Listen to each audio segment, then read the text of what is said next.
Hey, I'm live, fighting the internet, fighting lighting, fighting sound. The whole thing is gone crazy.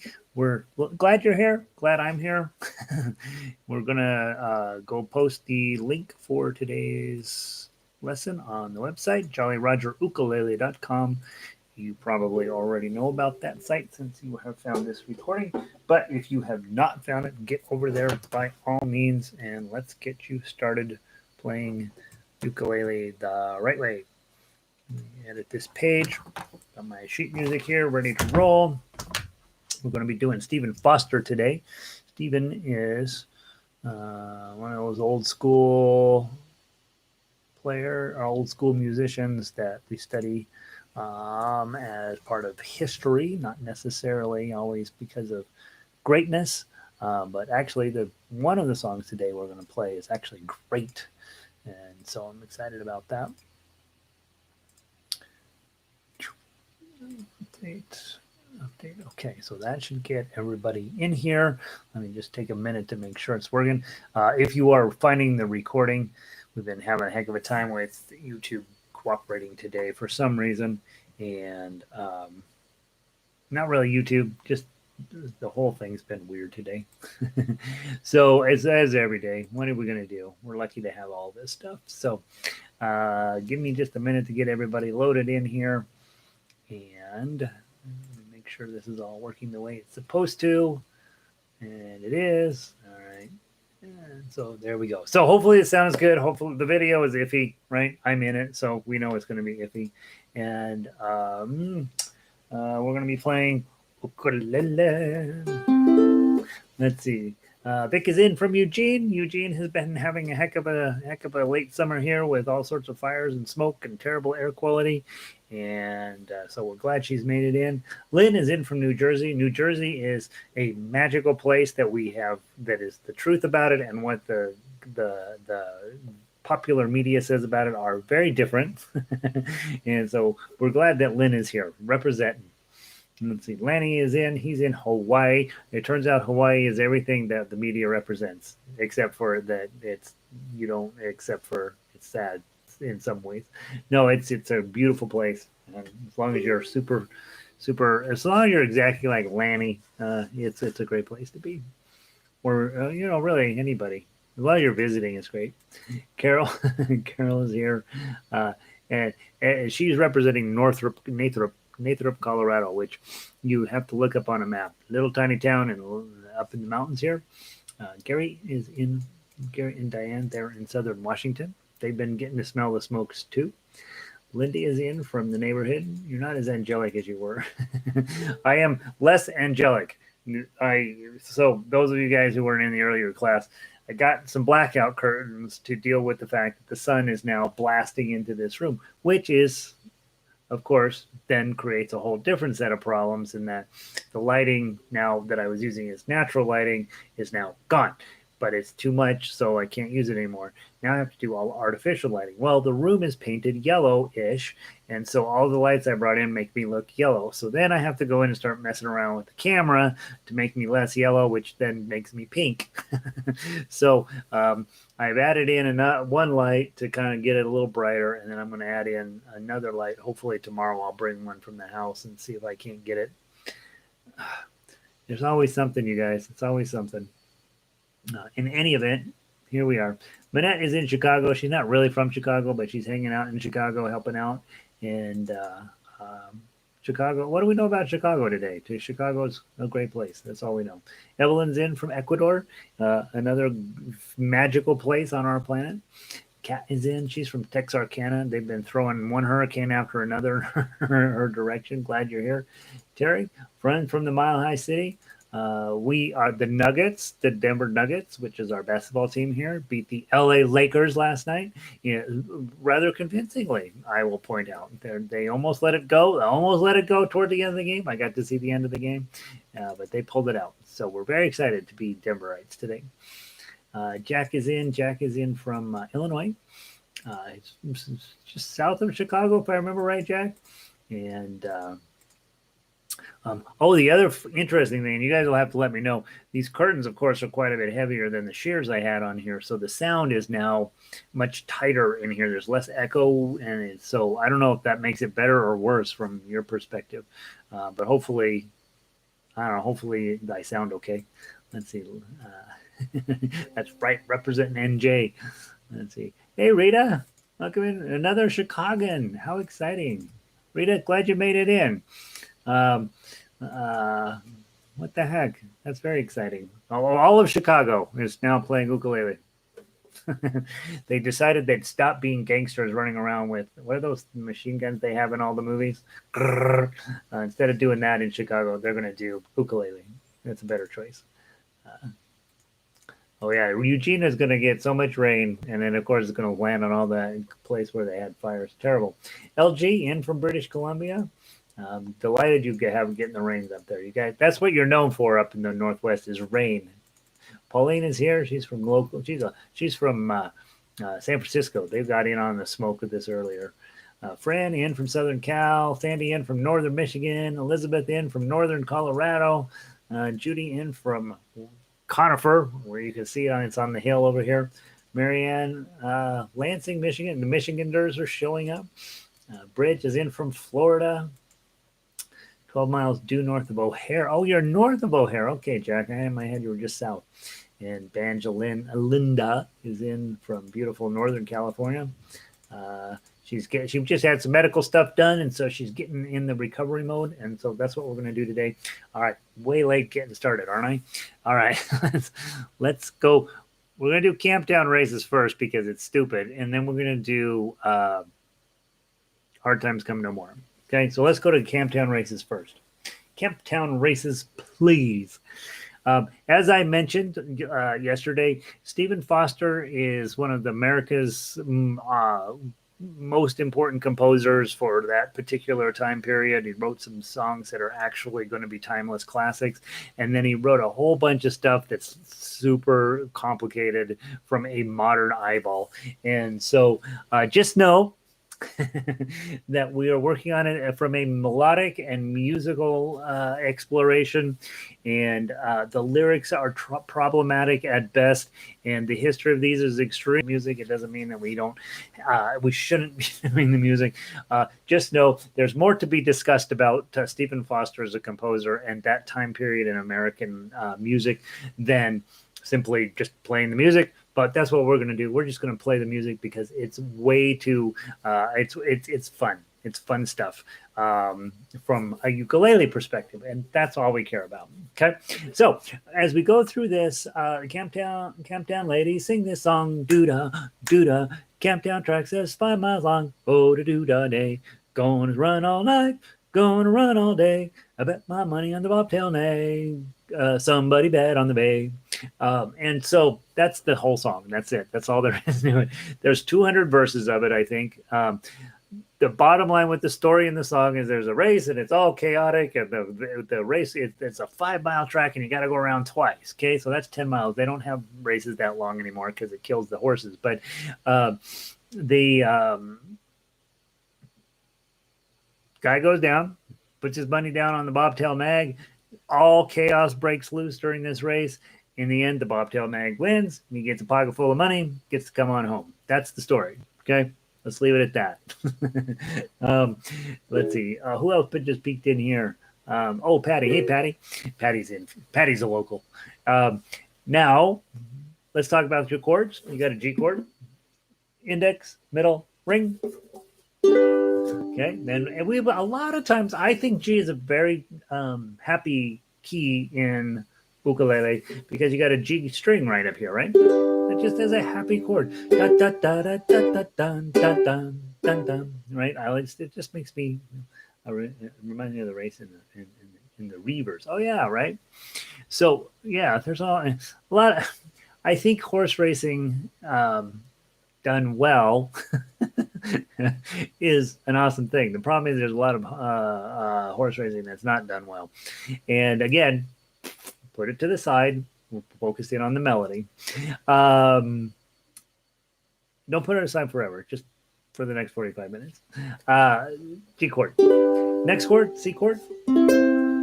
sing this song, and you go back to your G chord. Now, hard part here is do da, do da. So you're in D7.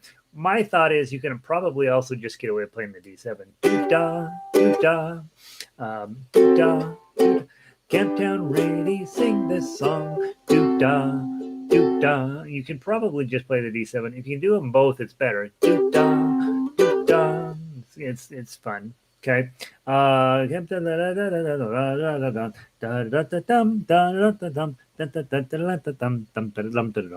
so that's it. That's your three chords. Let's sing, shall we? I'm not that good at this song. I just wrote it yesterday, so I don't know, yeah, maybe the day before. 2 days ago. I don't know when I wrote it. I haven't worked on it. Okay. It's in 4. I'm going to count in 3-ish, and then we're going to go 1, 2, 3. It's the Camptown Ladies. That's what a lot of times you don't do the, right? So I'll count in 4. We'll squeeze in the, and then we'll go 1, 2, 3, 4. The Camptown Ladies sing this song. Do-da, do-da. The Camptown Race is 5 miles long. Oh, the do-da day. Going to run all night. Going to run all day. I bet my money on the dogtail hag. Somebody bet on the pig again. Something I went down with my hat in hand. Do-da, do-da. I came back home with a pocket full of tin. Oh, the do-da day. Going to run all night. Going to run all day. I bet my money on the bobtail nag. Somebody bet on the pig. Okay. So I added in at the bottom because a lot of times typing in all these lyrics that I know the chances of you singing them are very small, and the amount of effort to type them into the score is not necessarily worth the effort when I know you're probably not going to sing them. So then I just stick them at the bottom. You'll see that in a lot of commercially produced sheet music where they'll just have one line through there and then they have all of the lyrics posted at the bottom. It's good and bad in the sense that you can get stuff onto fewer pages. But the bad part is it doesn't, when you do it this way, you really have to be a little bit more play by earish, because you got to know where in that to make your chord changes.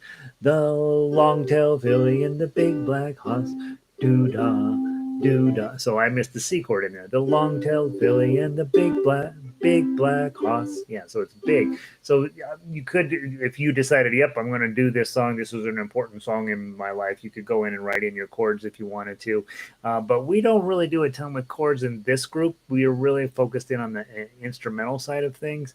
And so that makes it even more complicated. Also, I think singers come in two groups. Either a lot of singers like it this way because then they can just fit all their words onto one page. They only care about the words. But it also, if it's a more advanced song, it's really nice to have those words actually in next to the sheet music so you can see where the pitch of your voice needs to be. So I did a sort of a mixture of both. I gave you a couple of lyrics in the main page, and then I gave you the rest of the lyrics that are here.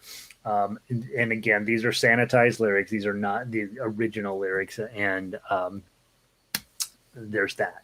So again, fun little song about a racetrack. Guy goes down, puts some money down, ends up winning, comes home with money in his bag. Now let's talk about the melody. Okay, yeah, see, I sang it. I sang it exactly perfectly, and it's the most beautiful job of singing I've ever done. As you look through the melody, you see I got some 5s, some 2s, some 7s. I'm looking along 5s, some 2s, some 7s, some more 5s, some 2s, some 7s. Down toward the bottom, you got some 10s showing up. So be ready for those. But you don't see any 1s. Okay? And anytime you don't see most time when you're in G, you're not going to have 1s. Okay, you're just not going to have those numbers in there because G doesn't use those notes generally. And so you could actually play this in second position. That magically covers your all the way down to 5. So your 2s, 3s, and 5s are covered. And then when you got your 7s, you'd slide up there, maybe to third position, maybe to fourth position, right? One of those, depending on, but have a plan as to which position you really want to be in. And then, of course, when you get up to 10, you got no real choice except to go ahead and go grab that with your pinky and then come back down as necessary. A lot of times, I'm playing a concert ukulele, and so everything's kind of squished together. And so a lot of times I'll play my pinky on 10 and my middle finger on 7. But if you have a larger, normal size, if you have a big ukulele, a tenor, you play the 10 and then use your 7 on the index finger. Doesn't necessarily matter. The big thing is have a plan, know, and follow your plan and see how it works. If the plan doesn't work, then obviously change your plan. But that's the big idea there. So let's play it kind of slow, take our time through it, and see what happens. Oh, hey, Christine, welcome in. All right. Start on your 5. Probably index on 2. 1, 2. I'll count in 4, and that 5 is actually on 4.5. So it's really 1, 2, 3, 4. Da dum bum bum bum. Okay, and not fast. 1, 2, 3, 4. The Camptown ladies sing this song. Do da, do da. The Camptown racetrack's 5 miles long. Oh, da do da day, 2, 3, 4. Going to run all night. Going to run all day, 2, 3. I bet my money on a bobtail bag. Somebody bet on the bay, 2, 3. Gotta go back to the top. I going down, dun, dun, dun, paved in, do, da, do, da. I came back home with a pocket full of tin. Oh, I should talk about that because I blew it because I was being too smart for myself. Measure 5. I came back home with a pocket full of tin. If you are just doing the chords, you don't really care there's extra lyrics in there. I came back home with a pocket full of tin. Do da, oh da do da day. You don't really care that there's extra lyrics in there, extra syllables. As an instrumentalist, you kind of care a lot because it won't sound right otherwise. So as I was coming through there, I'm like, oh, I have these extra lyrics, extra syllables in there. I started just busy hammering away on my string, hoping I got it right, and I didn't. So the what you really need to do there is I came back home with a pocket full of tin. Okay, so you have to double up on those. And the only way to know that the sheet music doesn't tell you to do that, the only thing that tells you to do that is that you are following the correct number of syllables. Now, if you don't do that, you'll get away with it just fine. I came back home with a pocket full of tin. So if you follow the sheet music, you're fine. But it's better if you know the lyrics and you know they're coming up. Pocket full of tin. That's will end up sounding a little bit better. Jack invited Rita in. Now things are starting to make sense. All right, so we've got the. Let's go to measure 5. The pick up to 5. 1, 2, 3. I came back home with a pocket full of tin. Oh, da do da day, 2, 3, 4. Going to run all night, 2, 3, 4. Going to run all day. Sorry, 2, 3. I bet my money on the bobtail bag. Somebody bet on the bay. Dun da da dum da da dum. And it's a weird ending. It doesn't feels awkward, that ending, but that's what he wrote, and that's what we're gonna do. Somebody bet on the bay. I think he's begging somebody to bet on the bay to make his investment more worthwhile. He ends up winning, right? Or I don't think he's saying, well, I voted on the nag and somebody else voted. I think he's like, please, people, put your money on the other one. So I get your money. All right. That's the melody. It's iffy. I would say pretty iffy. All right. Now again, fun part of the song, right? You go down, there's a crazy horse race, you end up walking away with some money. That's what you want. Okay. Let's talk chords melody. Tough uke line. Grab your G. As always, grab your G chord. Whatever the first chord is, I always just grab the first chord. Yeah, I'm in G, playing G. Probably going to hold most of my notes down, and sure enough, it works. Okay, hit your 5 with your pinky. Strum now with G chord and your pinky. Hit the 5 again, and then lose your 5. Then 0007, 05, back to your G. Hit the 2 for decoration, and then a G chord. That's when it really works, right? Before, when we're singing do da, it doesn't sound like much, but when you go to instrumental play, do da, do. Okay, that sounds like it's supposed to. It sounds kind of dreamy almost. Okay, then you hit that 0, go grab your 5, and repeat the whole idea. The Camptown race is 5 miles long. This is the hard one. 2022. Do da day. Then a little arpeggio up. 232. Just hold your G chord for those decorative notes. And then you've got going to run. Oh, and then you're gonna have to be fast. You're in this G chord with your pinky. Oh, you got to be right here instantaneously. 5, 7, 7, 7, 10. And then I got put in some 7s just to fill up space, make it worth going down there to get that. Night. Going to 10. Run. Oh, and then you got to jump all the way back to get that G chord with your pinky again. Day. I'll bet my money on the bobtail nag. Decorative note at the end of the page, and then to your D7. Somebody bet.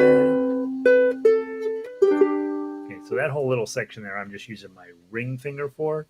Somebody bet on the bay. 2, 3. Let's go to the top. Let's play it again. 1, 2, 3, 4. The Camptown ladies sing this song. Do da, do da. The Camptown race tracks 5 miles long. Oh, da, do da day. Going to run all night. 7, 7, gone to run all day. 2, 3, I bet my money on the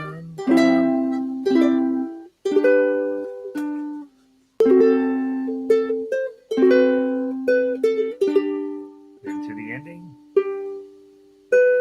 Okay, always slow down at that. The measure before the very ending, we almost always slow it down, right? Okay.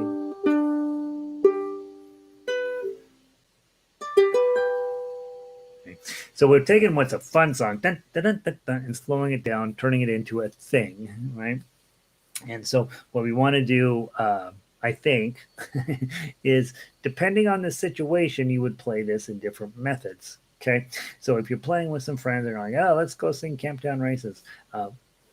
Camptown Races 5 miles long. Camptown Races 5 miles long. Do, do, da, do, da. That's what you do when you're sitting around being silly.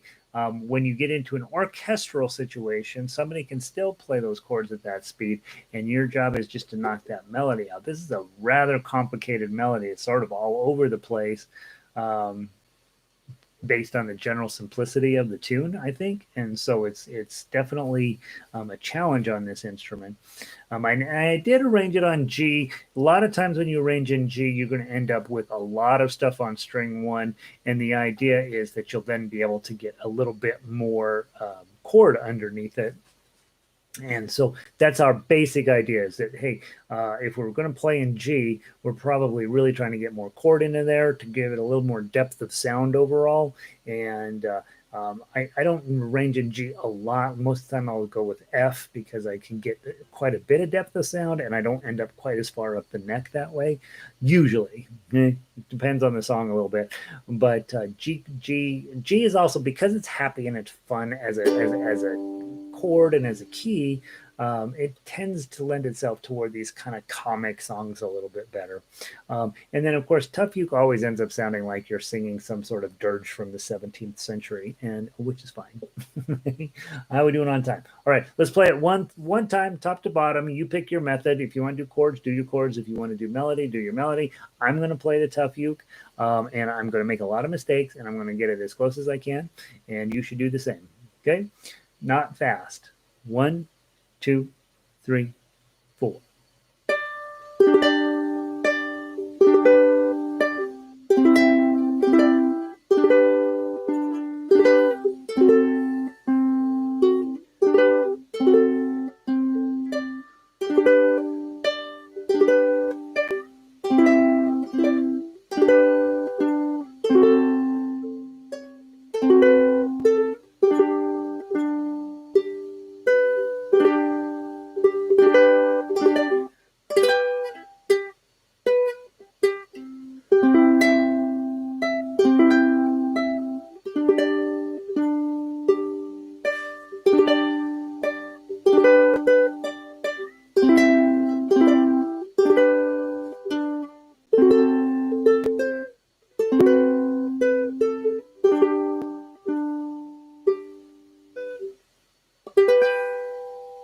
That's lovely.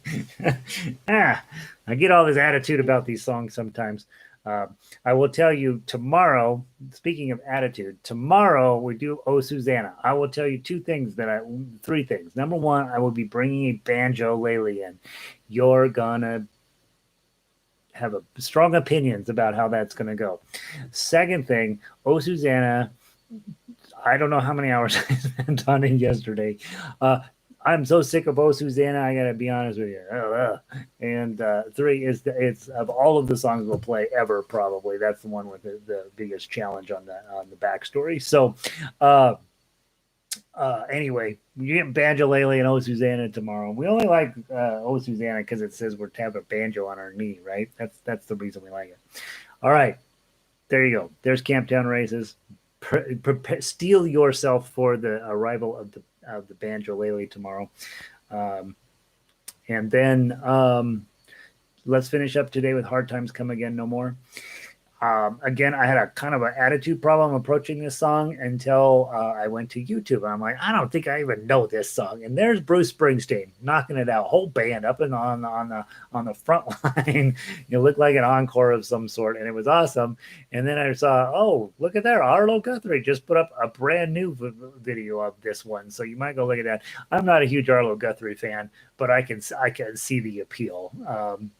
Just really, really quite. He's including the whole times that we're living in sort of thing.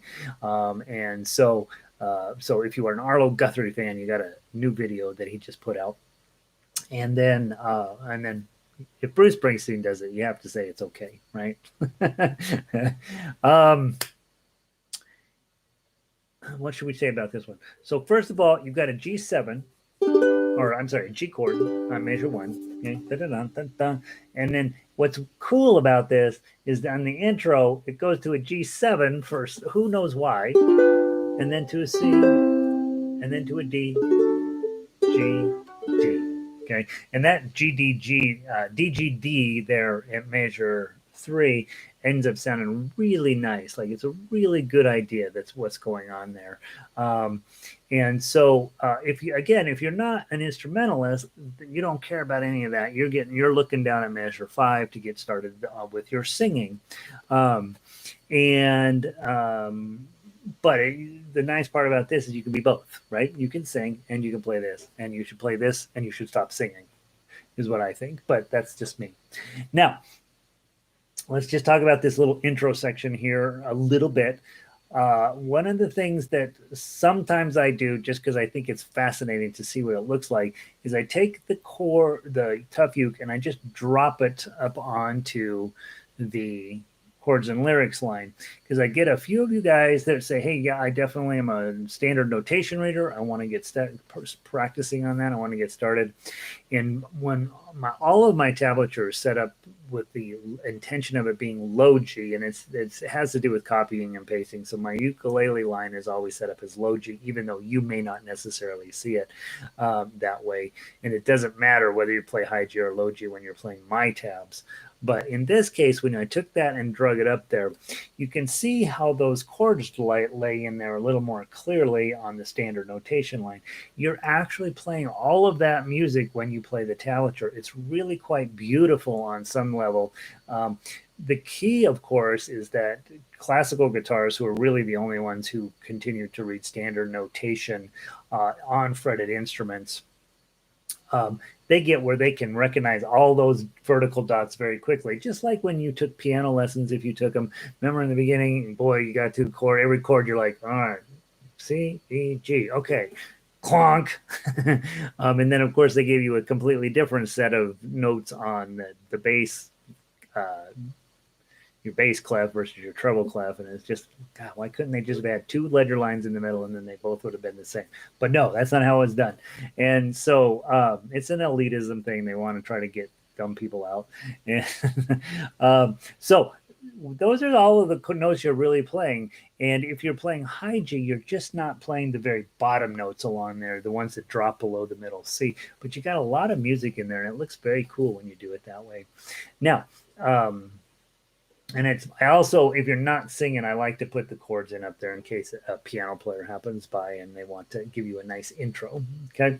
Now, let's talk tough uke on just the intro. So you're going to start with G chord, and you're going to give it a nice strum, or not the wrong frets. And then 2, 3, 2, and then you got to go immediately to a G7, and then to a C. And then you got a little bit of melody, 3, 2, 0, 3, 2, 0, and then you got a nice D chord. And then you go back to your G chord, lift your middle finger up, put it back down. Oh, I'm sorry, don't put it back down. Go to your bar chord 2. Okay, and then and then an open D, and then back to G. Just has that it sounds like a church introduction, when you go to church and they're getting ready to sing from the hymnal. There's always this blum blum blum blum blum, and then you sing. That's exactly what this feels like a lot, is that kind of drama beginning. Okay, so let's play that just together, just that introduction. 1, 2, 3, 4.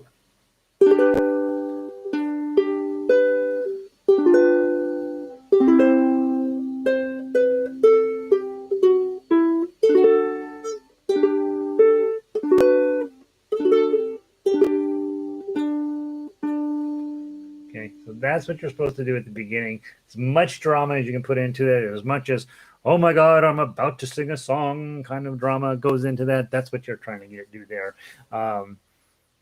What makes that is that G7 showing up right at the end of a G measure in a G key. Doesn't make any sense. There it is. Okay. Now, the rest of the song, not a complicated chord one. You got G chords. You're going to have D chords.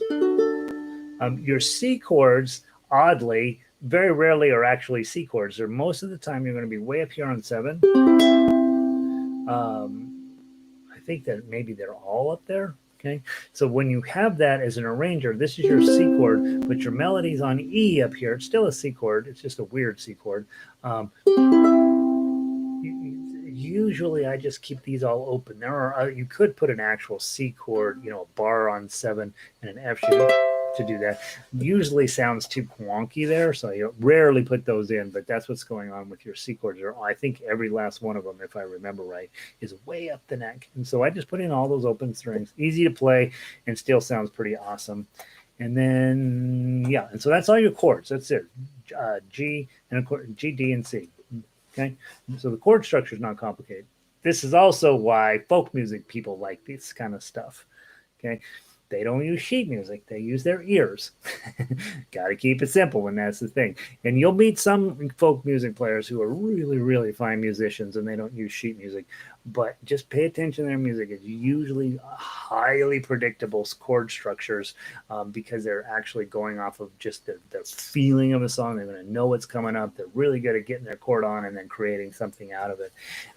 And so when you see certain songs just being repeated all the time by folk singers, you can almost guarantee there's a relatively simple chord structure underneath that. All right. So there's your chords. You know better than to let me sing this. So let's go through the melody just a little bit, and it will help me give you a general sense of how the music goes. If you don't know this song, seriously, go listen to Bruce Springsteen and Arlo Guthrie sing through it a couple of times. Fran is threatening to bring her banjolele. Christine is threatening to bring hers. Yeah. Oh, Susanna is ready for banjolele. This song is actually not that bad. All right. Let's play some melody. Okay, 3. I'll count in 2, 3. I'm going to count in 3, and then we're going to go. 1, 2, 3. Let us pause in life's pleasures and count its many tears. While we all sup sorrow with the poor. So it's really a sad beginning, okay? Let us pause in life's pleasures and count its many sorrows. What? Count its many tears, while we all sup sorrow with the poor. Okay, so we're all happy. Well, let's take a moment to talk about how miserable everybody else has it. Okay, let's go on from there. From measure 8, I'll count in 3. 1, 2, 3. There's a song that will linger forever in our hearts. Oh, hard times come again no more. 2, 3. 'Tis the sigh of, sorry, 'tis the sigh of the weary. Hard times come again no more. Many days you have lingered around my cabin door. Oh, hard times come again no more. 2, 3. Repeat the song 4 times. Okay, so that's your basic melody. There's a couple plays I find it really hard. 'Tis the song, the sigh of the weary. That's really unusual, and it's a little hard to play. The other one I think is kind of hard to play is at measure 7 when you're coming in.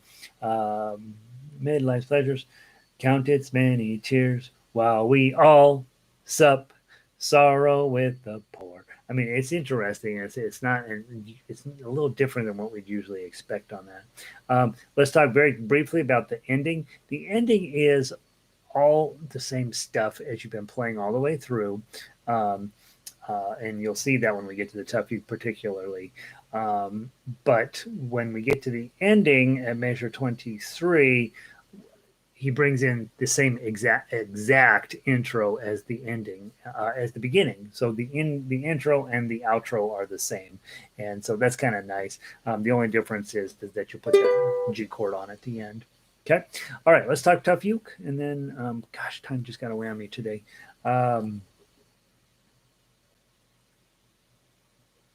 Lindy, you have to call in sick. We're playing banjolele. What are you talking about? Banjolele can work on any song.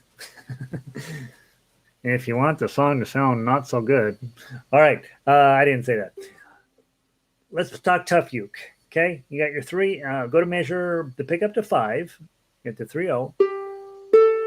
Nice, beautiful G chord. Another one. 2. Okay. Let that 5 ring just a little bit longer, then get rid of it. And you got a bunch of eighth notes here, so don't slow down. And then this is the fun part. Okay, when you hit that G chord, take your middle finger, okay, and you're going to slide it up to 7. I usually hate it when you guys do this because you run a risk of ruining your fingers, but you want to get that zip going up and make sure you got a few calluses here. Don't cut your finger open doing this. Do. And then that sound beautiful if you can get those as one continuous thought. Count its many tears while we. Then you got to get back to that G chord with your pinky. You're going to be using that a lot with these songs. All sorrow, D chord with the poor, strum. Okay. When I put that stuff in there, when you've got a 3-beat measure and you got a simpler song like this, don't be shy about put a little bit of meat sauce on there. Really turn it into something. If you're playing this all sad and lonely and serious and like, I'm really, really sad, then obviously don't do that. But if it's with these folk tunes, you put a little bit of something there, and it'll just kind of help liven up that moment and get everybody's ears ready to go into the next section. So let's do the pickup to 9. 1, 2, 3.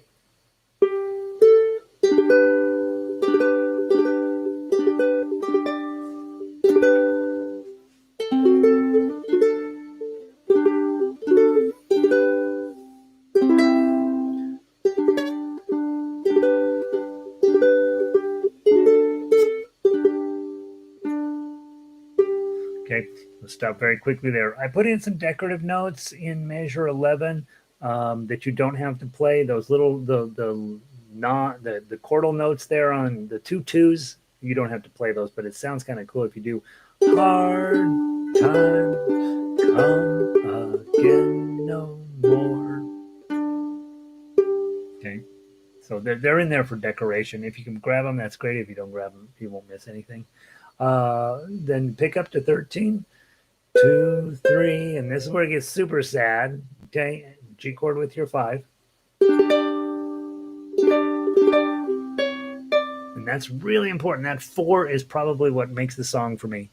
4, 5, slide up to 7, back to the G chord with your pinky, and then all the way back up again, 5, bar on 7, and then 10.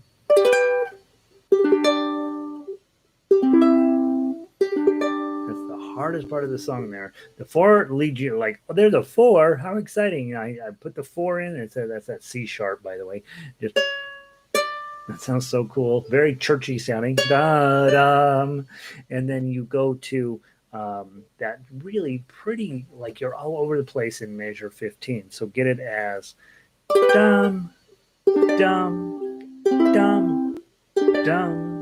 And then it mellows out after that. Dun, dun, dun, dun, dun. 3, 0, major 17. Play from there. Go. G.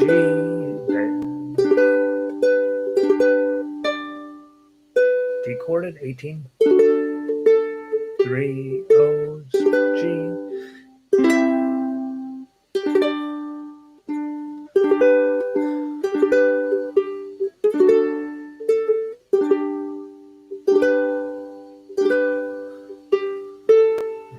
Repeat it 4 times. When you come through the last time, let's do measures 21 to the end just so you have it. 21 is hard times come again no more. 2, 2. Oh, I love that. Anytime you end the page 2 on oh, you could probably add it for Monty in there. Your audience will have to wait for you to turn the page. Yeah. Hard times come again no more. I didn't play that right. Um, I have to sneeze. Hold on. Gone. Hard times come again no more.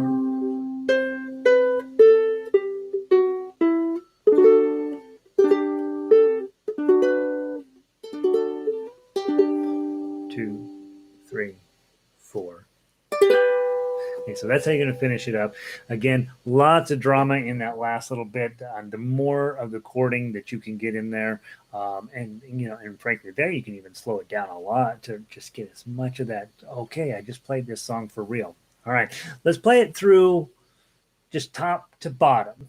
Okay, this will be one of those songs that you probably want to spend a little bit of time on because it's all over the fretboard. Let's play it top to bottom.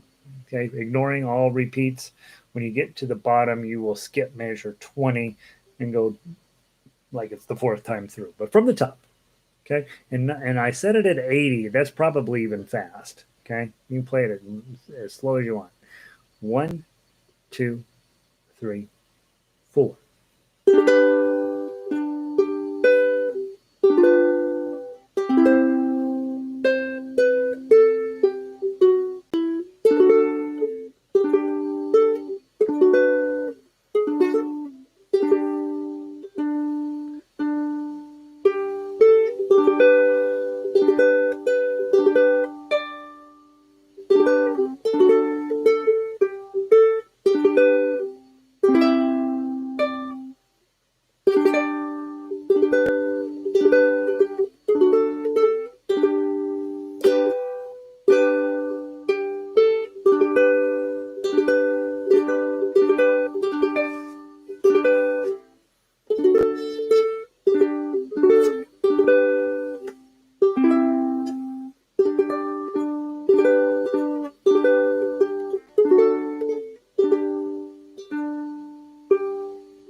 Second ending. Turn the page. Go.